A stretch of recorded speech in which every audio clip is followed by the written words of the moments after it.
Hello guys, कैसे हैं आप सब। आई होप आप सब ठीक होंगे गाइस। मेरा नाम है अब्दुल और स्वागत है आपका अपने यूट्यूब चैनल करंट फार्मेसी में। तो गाइस, आज की जो वीडियो है इसमें आज हम बात करने वाले हैं जो आपकी बी फार्म सेकंड सेमेस्टर में एक सब्जेक्ट है बायोकेमिस्ट्री। तो उसी के मैं आपको आज यहाँ पे मोस्ट इंपॉर्टेंट क्वेश्चन बताने वाला हूँ जो एग्जाम की प्रिपरेशन के लिए काफ़ी ज़्यादा बेस्ट है। और गाइस हाँ, अगर आपने अभी तक हमारे चैनल को सब्सक्राइब नहीं किया है और आप एक फार्मेसी स्टूडेंट हो तो यार चैनल आप ही का है। चैनल को एक बार जरूर से सब्सक्राइब कर देना और जितने भी आपके क्लासमेट हैं फार्मेसी से जुड़े स्टूडेंट हैं उन सभी के साथ चैनल को एक बार शेयर कर देना। और गाइस हाँ, आपने अगर अभी तक मुझे इंस्टाग्राम पे फॉलो नहीं किया है तो आप कर सकते हैं मुझे इंस्टाग्राम पे फॉलो। आपको जो लिंक है वो वीडियो के डिस्क्रिप्शन में मिल ही जाएगा। तो करते हैं आज की वीडियो स्टार्ट, लेट्स बिगिन।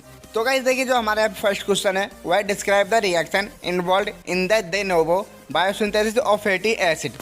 तो काफ़ी ज़्यादा इजी है, आपके जो 5 मार्क्स क्वेश्चन होते हैं उसमें आ सकता है। तो गाइस इसमें क्या बताना है, इसमें बताना है जो फैटी एसिड है उसकी द नोवो जो जगह है उसमें बायोसिंथेसिस के कौन कौन से रिएक्शन मतलब इन्वॉल्व होते हैं। तो काफ़ी ज़्यादा इजी है, इतना ही बताना है कि जो फैटी एसिड है उसमें द नोवो है उसमें कौन कौन से बायोकेमिस्ट्री के जहाँ पे बायोसिंथेसिस लिखा है उसके कौन कौन से रिएक्शन उसमें इन्वॉल्व होते हैं और वो किस तरह से होते हैं, उनकी रिएक्शन लिखनी है। तो सबसे पहले इसमें करना क्या है, सबसे पहले आपको बायोसिंथेसिस जो है उसकी एक रिएक्शन लिखनी है और फिर उसको द नोवो है उसको प्रदर्शित करना है और उसके जो फैटी एसिड है उसमें कौन कौन सी रिएक्शन होती हैं और कैसे होती हैं ये सब बताना है।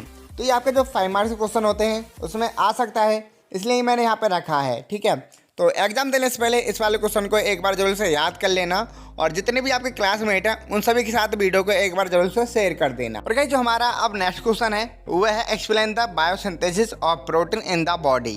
तो काफ़ी ज़्यादा इजी है, जैसे ऐसा क्वेश्चन है अगर आपने अभी तक क्वेश्चन नहीं पढ़ा है तो इसे आप अपनी जो हैंड राइटिंग है उसमें भी बना के लिख सकते हैं। इसमें बताना है कि जो बॉडी है उसमें कौन कौन सी प्रोटीन होती है उसकी बायोसिंथेसिस बताइए, यानी क्या क्या इसके रिएक्शन होते हैं, कैसे होता है, कौन कौन सी प्रोटीन होती हैं और कब कितनी प्रोटीन बढ़ती हैं कब कितनी घटती हैं, ये सब इसके बारे में बताना है। फुल डिटेल्स में बताना है। गैस ये आपका जो 10 मार्क्स से क्वेश्चन होते हैं लॉन्ग क्वेश्चन उसी का है। देखने में ये क्वेश्चन छोटा है, अगर आप लिखने को बैठोगे तो ये कम से कम 2 पेज का हो जाएगा। तो इसलिए ये जो आपका लॉन्ग क्वेश्चन है उसका है कि इसमें बताना है कि जो बॉडी है उसमें कौन कौन सी प्रोटीन होती हैं और उसकी बायोसिंथेसिस दीजिए, उसका एक्सप्लेन करिए। तो काफ़ी ज़्यादा इजी है, आप अपनी हैंड राइटिंग में लिख सकते हैं। और गाइस हाँ, ये वाला जो क्वेश्चन है इसको एक बार जरूर से याद कर लेना है क्योंकि ऐसे ही 2 क्वेश्चन आते हैं जिसे आप अपनी जो हैंड राइटिंग में लिख सकते हैं। तो इस वाले क्वेश्चन को एग्जाम देने से ज़रूर पढ़ लेना। और गाइस हाँ यार, प्लीज़ वीडियो को लाइक कमेंट और अपने फ्रेंड लोगों के साथ एक बार जरूर से शेयर कर देना, ठीक है। और गाइस जो हमारा अब नेक्स्ट क्वेश्चन है वो है mention the type of RNA, explain the rule in protein synthesis. तो सबसे पहले इसमें आपको बताना है कि जो आरएनए होता है वो कितने टाइप का होता है, ठीक है। और फिर इसमें पूछा explain the rule in protein synthesis, कि जो एक्सप्लेन करिए जो प्रोटीन सिंथेसिस के रूल हैं आरएनए के, कैसे प्रोटीन सिंथेसिस होती है, क्या रूल है, ये सब इसमें बताना है। तो काफ़ी ज़्यादा मोस्ट इम्पोर्टेंट है। गाइस आपको एक चीज़ और बता दूं कि डीएनए और आरएनए में से एक क्वेश्चन जरूर एग्जाम में देखने को मिलता है, तो ऐसे क्वेश्चनों को एक बार जरूर से याद कर लेना।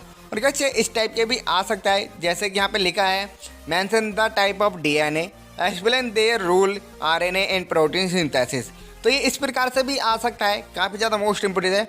तो इस प्रकार से आएगा तो इसमें क्या बताना होगा, इसमें बताना होगा कि जो डीएनए है वो कितने टाइप के होते हैं और जो आरएनए उसके प्रोटीन सिंथेसिस के जो रूल हैं वो क्या क्या होते हैं। तो इस टाइप का भी ये आ सकता है, तो काफ़ी ज़्यादा मोस्ट है। और गैस मैं 101% श्योर हूँ कि ये जो वाला क्वेश्चन है एक बार एग्जाम में ज़रूर आता है कि डीएनए आरएनए में से कौन कौन से इसके प्रोटीन सिंथेसिस के रूल होते हैं और जो हमारा डीएनए होता है वो कितने टाइप का होता है और किस किस मतलब पार्ट में बटा होता है। और फिर ऐसे भी आ सकता है कि जो आरएनए है वो कितने टाइप के होते हैं, उसके प्रोटीन सिंथेसिस के रूल क्या होते हैं और जो आरएनए है उसका क्लासिफिकेशन क्या होता है, कैसे कहाँ पर बटा होता है। तो इस टाइप के भी ये आ सकता है, इसलिए काफ़ी ज़्यादा मोस्ट इंपॉर्टेंट है, एग्जाम देने से पहले एक बार जरूर से याद कर लेना। गाइस जो हमारा अब नेक्स्ट क्वेश्चन है वो है explain the various reaction involve in the citric acid cycle. तो इसमें क्या बताना है, इसमें सबसे पहले देखिए आपको ये पता होना चाहिए कि जो सिट्रिक एसिड साइकिल है वो क्या होता है। तो और इसमें यही बताना है कि जो हमारा सिट्रिक एसिड साइकिल होता है उसमें हमारी कौन कौन सी रिएक्शन होती हैं, कब होती हैं, कैसे होती हैं, ये सब वहाँ पे एक्सप्लेन करके बताना है। देखिए सबसे पहले आपको जो सिट्रिक एसिड साइकिल है उसकी डेफिनेशन पता होना चाहिए कि सिट्रिक एसिड साइकिल होता क्या है। और उसकी रिएक्शन पता होना चाहिए। और फिर इसमें पूछा है वेरियस जो हमारे मतलब रिएक्शन है वो कौन कौन सी होती हैं, मतलब जो हमारा सेटेलाइट साइकिल है उसमें हमारी कौन कौन सी जो रिएक्शन है वो इन्वॉल्व होती हैं, ये सब बताना है। तो ये आपके जो 5 मार्क्स क्वेश्चन होते हैं उसमें आ सकता है। गाइस मैं आपको एक चीज़ और बता दूं कि आप कोई भी अपना वर्क कर रहे हो या फिर स्टडी हो या फिर आपका कोई होमवर्क हो यानी घर का कोई कार्य हो, तो उसमें ना आप 3 चीज़ हमेशा याद रखना, कब, कैसे, कहाँ।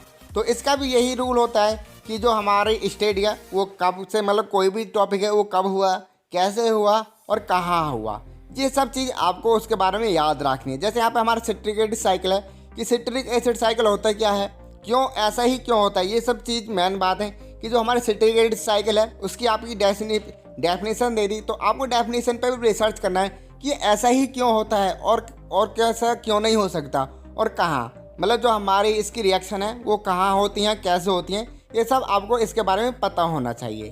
तो एग्जाम देने से पहले एक बार जरूर पढ़ लेना, ठीक है। और गाइस जो हमारा अब नेक्स्ट क्वेश्चन है वह एक्सप्लेन द इलेक्ट्रॉन ट्रांसपोरेंट चैन, कि जो हमारी इलेक्ट्रॉन ट्रांसपोरेंट चैन होती है वो क्या होती है। तो आपने ज़रूर पढ़ा होगा इसके बारे में, और ये आपके जो 5 मार्क्स क्वेश्चन होते हैं उसमें आता है कि जो इलेक्ट्रॉन ट्रांसपोरेंट चैन होती है वो क्या होती है, इसके डेफिनेशन बताइए और ये किस तरह से होती है। मतलब इसी सब के बारे में इस क्वेश्चन में पूछता है कि जो हमारी इलेक्ट्रॉन ट्रांसपोरेंट चैन है वो कैसी होती है, उसकी डेफिनेशन दीजिए और किसके जो मतलब कहाँ कहाँ पर होती है। तो काफ़ी ज़्यादा मोस्ट इम्पोर्टेंट है, आपके टीचरों ने ज़रूर बताया होगा इसके बारे में, तो एग्जाम देने से पहले एक बार जरूर पढ़ लेना, ठीक है। और देखिए जो हमारा अब नेक्स्ट क्वेश्चन है वह explain the different type of DNA. तो यहाँ पे बताना है कि जो डीएनए होते हैं वो कितने टाइप के होते हैं। देखिए सबसे पहले मुझे आप यहाँ पे एक चीज़ बता दीजिए कि जो डीएनए होता है उसकी क्या फुल फॉर्म होती है, जिसको पता है मुझे कमेंट करके बता सकता है। और गाइस हाँ यार प्लीज़ कोई भी चीटिंग मत करना, ऐसे ही आपने डीएनए पढ़ा और उसकी फुल फॉर्म मुझे कमेंट करके बतानी है कि डीएनए की फुल फॉर्म होती क्या है। और यहाँ पे यही बताना है कि जो डीएनए है वो कितने टाइप के होते हैं और उनके अंदर में मतलब थोड़ा कुछ लिखना, ऐसे मत करना कि जो डीएनए उसके टाइप लिख के छोड़ देना, उसके अंदर भी कुछ होना चाहिए, जो कि आपका 5 मार्क्स का क्वेश्चन है तो आपको 5 मार्क्स वहाँ पे दे सके एग्जामिनर, ठीक है। तो गाइस जो हमारा अब नेक्स्ट क्वेश्चन है वह explain the general reaction involve in the metabolism of amino acid. तो काफ़ी ज़्यादा मोस्ट इम्पोर्टेंट है, आपको ये क्वेश्चन तो जरूर याद भी होगा। इसमें बताना है जो हमारे अमीनो एसिड हैं उसके जो मेटाबॉलिज्म है उसमें कौन कौन सी जनरल रिएक्शन इन्वॉल्व होती हैं। यानी जो आप एक चीज़ करिए, समझिए, देखिए ध्यान से, इसमें बताना है कि जो अमीनो एसिड है, यहाँ पर लिखा है लास्ट में अमीनो एसिड के जो मेटाबॉलिज्म है उसमें कौन कौन सी जो जनरल रिएक्शन है वो इन्वॉल्व होती हैं, कब होती हैं, कैसे होती हैं और क्यों होती हैं, ये सब चीज़ इसके बारे में आपको पता होना चाहिए। काफ़ी ज़्यादा मोस्ट इंपॉर्टेंट है गाइस, मैं गारंटी देता हूँ ये आपके जो 10 मार्क्स क्वेश्चन होते हैं उसमें आता है। देखिए आपको एक चीज़ और बता दूँ कि जो एक्सप्लेन जो शब्द होता है ना, इसमें होता है कि उसके बारे में फुल डिटेल्स में बताना होता है। ऐसे मत करना कि कहीं पे एक्सप्लेन लिखा है और उसके बारे में आप 2 शब्द छोड़ के आ जाओ, नहीं, उसके बारे में फुल डिटेल्स बतानी होती है। तो यहाँ पे भी ऐसे ही है कि यहाँ पे एक्सप्लेन करने को बताया है जो अमीनो एसिड है उसका जो मेटाबॉलिज्म है उसमें कौन कौन सी जनरल रिएक्शन इन्वॉल्व होती हैं, ठीक है। और गाइस जो हमारा अब नेक्स्ट क्वेश्चन है वह है give structure and biological signification of ATP and cycle AMP. तो इसमें आपको बताना है कि जो एटीपी और एएमपी है उसकी क्या बायोलॉजिकल सिग्निफिकेशन होती है, यानी उसका जैविक महत्व क्या होता है और उसका स्ट्रक्चर क्या होता है।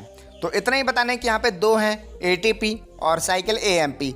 तो ये काफ़ी ज़्यादा मोस्ट इंपॉर्टेंट है, तो इसमें से एक कोई आता है, एटीपी आ सकता है, एएमपी आ सकता है। तो उसके बारे में यही बताना है कि उसका जैविक महत्व क्या होता है, यहाँ पे जो लिखा है बायोलॉजिकल सिग्निफिकेशन क्या होता है उसका, और उसकी स्ट्रक्चर क्या होती है।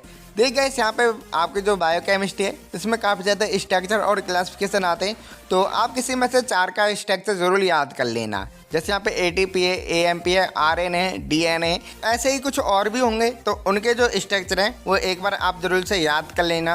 और ये आपके जो लॉन्ग क्वेश्चन होते हैं उसमें आता है कि जो एटीपी और एएमपी है उसका स्ट्रक्चर क्या होता है, उसका जैविक महत्व क्या होता है, इसके बारे में जरूर मतलब आता है एग्जाम में, ठीक है। तो एग्जाम देने से पहले इस वाले क्वेश्चन को आप जरूर से पढ़ लेना। तो बस गाइस यही था आज की वीडियो में, आई होप आपको समझ में आया होगा। तो गाइस वीडियो कैसी लगी यार हमें कमेंट करके जरूर बताना, और गाइस वीडियो अच्छी लगी हो तो यार प्लीज़ वीडियो को लाइक, कमेंट और अपने फ्रेंड लोगों के साथ एक बार जरूर से शेयर कर देना।